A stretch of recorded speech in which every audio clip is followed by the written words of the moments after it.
Sir light এই দেখো sir light ধরো টোটাল মানি দেওয়া আছে 100 rupees, rupees 100।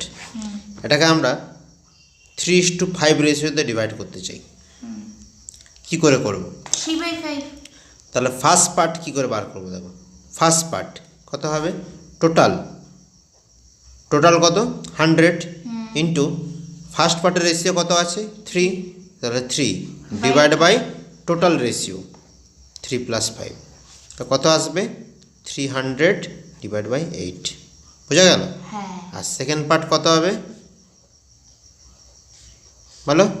100 into second part, সেকেন্ডের ratio 5 divide by total ratio, তা কত হবে? 500/8। বোঝা গেছে তো? হ্যাঁ স্যার। আরেকটা দেখাচ্ছি, দেখো এক্সাম্পল।